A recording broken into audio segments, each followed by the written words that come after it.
Debate. In tonight's second topic, we'll be talking about the Egyptian stock market. Now, after reopening, after halting activity for 2 months, everybody expected a total collapse of the Egyptian stock market. But after somehow of a promising recovering performance, the Egyptian stock market is now still witnessing a fluctuating performance.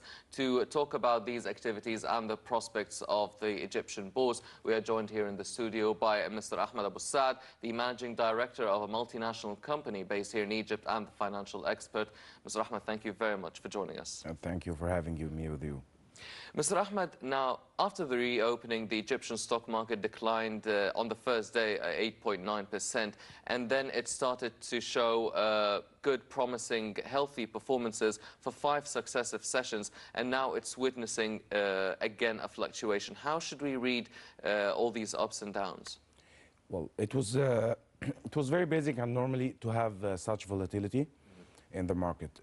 Basically, after closing for almost 2 months, it's pretty much expected that you'll have some sort of liquidity squeeze for investors. So it was expected that we have some investors want to exit the market, but they can't because the stock exchange was suspended. And then once the market opened, they should sell at whatever prices. This is exactly what happened. But we should not forget that on the 26th and the 27th of Jan, there were a big drop, accounting almost for like 17% or something like this. So all the bad news or all what's going on was already discounted in the market before. So the drop only took like 2 days or 1.5 days maybe for the recovery to start. And also it was expected to have this recovery, which we called some sort of a relief rally. In our expressions as financial experts, we call this as a relief rally after, okay, everything is discounted, now the market is down.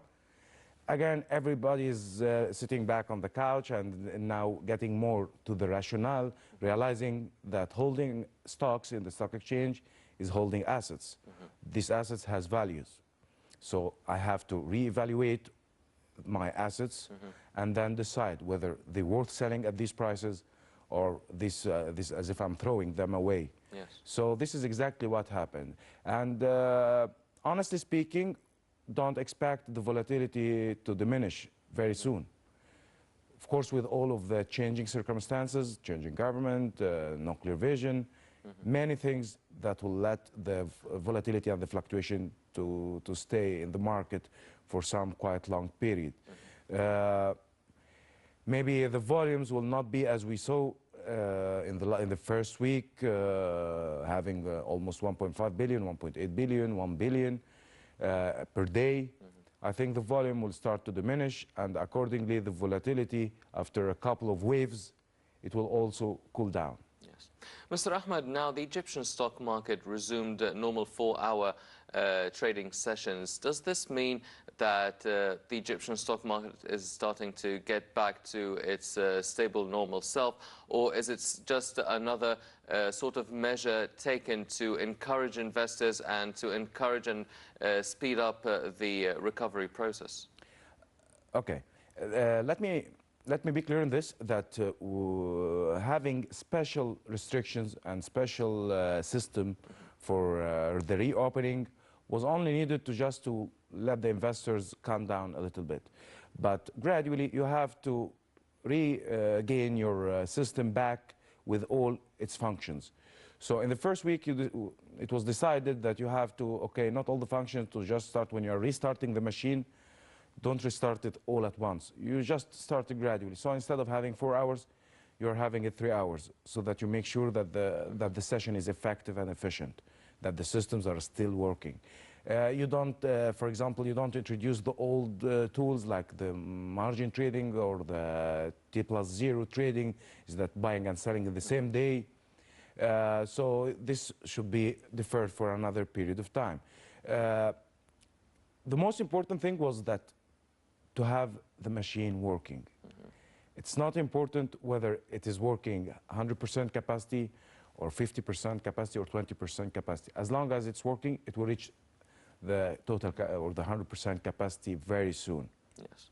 Well, part of one of the factors participating in the recovery process and again getting the Egyptian stock market back on the saddle again was the investment by the foreign and Arab capitals in the Egyptian stock market. How can we encourage the local and foreign investments to reinvest their money and capitals into the Egyptian stock market in various sectors and industries? The most important of this is that you have to encourage them by having something in hand. You cannot just encourage them, come, this is Egypt, we have democracy, we have some sort of freedom or something like this. This is capital. And capital, as we know, just is a smart money. Mm-hmm. So smart money will follow certain rules. If these rules are adopted, then you'll find these investors back in the market. We established some sort of a group. Mm-hmm. Different people like me, like myself, like yourself, like several professionals from the industry. And during the close of the stock exchange, we just sit together and we saw what can we do to help our industry. So honestly speaking, we submitted a solution, a complete solution for the officials for the reopening of the exchange. We tried to help, we tried to be under the service of our industry. The thing is that, for example, like the grand opening ceremony, the ringing the bell ceremony that's happening all these days was part of this solution. We had like 2 days before the stock exchange opening, we have a great event gathering all the professionals with the listed companies and their officials, just to talk with them to see how their operation was affected, how the profitability will be affected, the margins, and so on, and so on, so.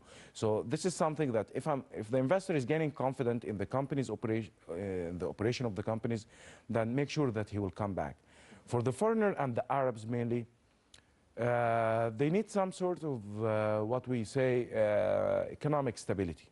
Mm-hmm.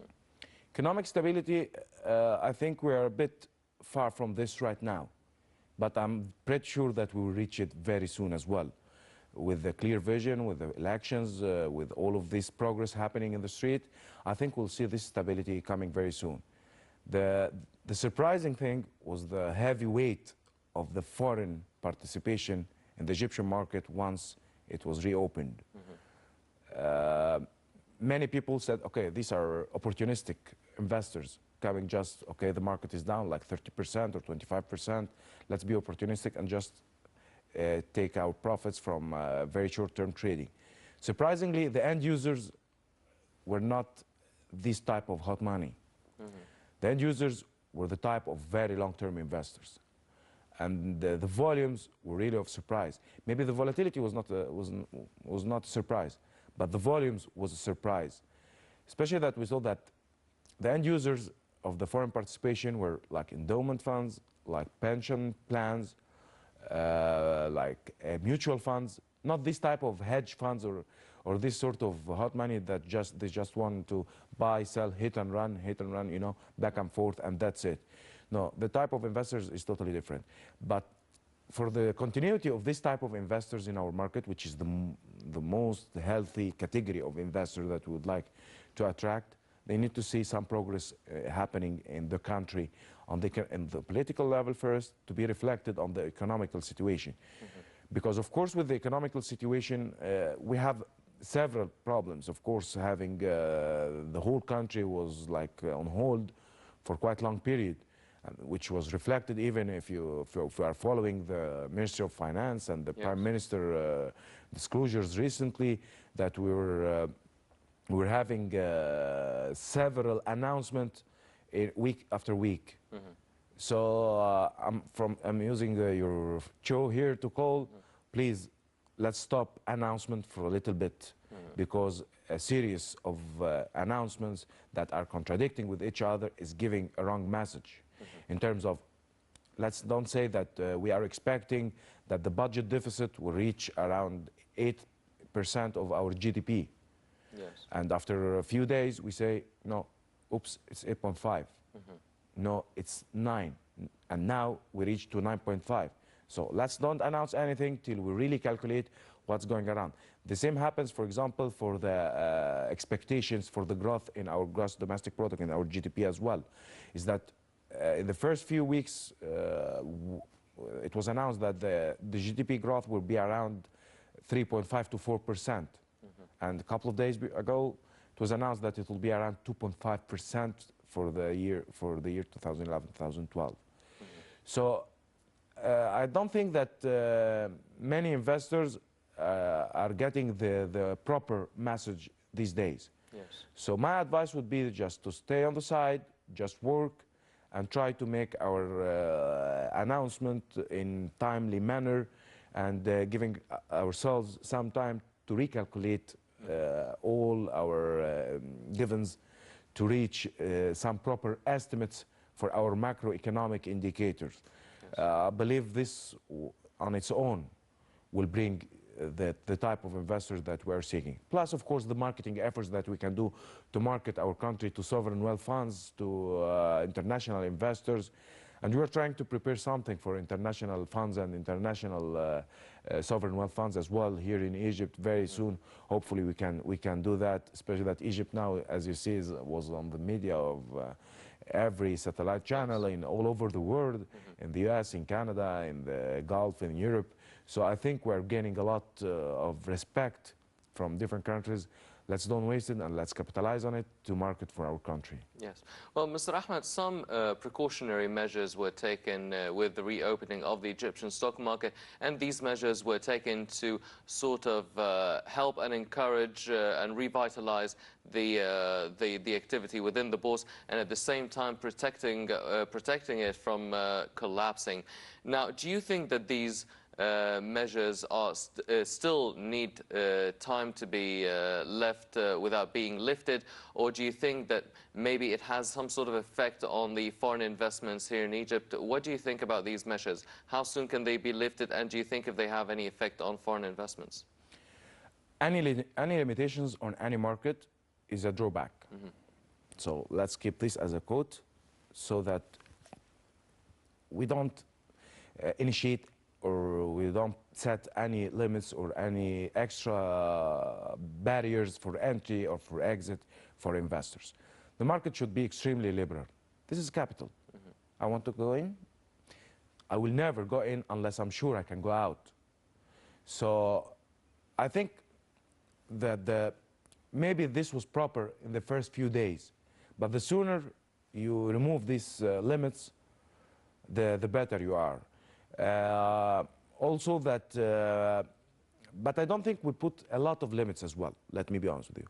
So the limitations that were set were very limited, just to let the people, like as I told you, sit back and try to calculate back. So maybe having a 10% as a down and up limit for the prices is not the best case, because if the market will reevaluate itself, and if the market is evaluated at 30% discount, it will go to 30% in 3 consecutive days. So I don't believe that we have to embed the free market open policies, or the open market policies, to ensure that the market is really priced efficiently. If the market is priced efficiently, make sure that it's open for anyone. We always claimed that the Egyptian market is one of the most efficient regional markets. Why we said this? We said this because maybe it was the only market that was really open to all foreign investors in terms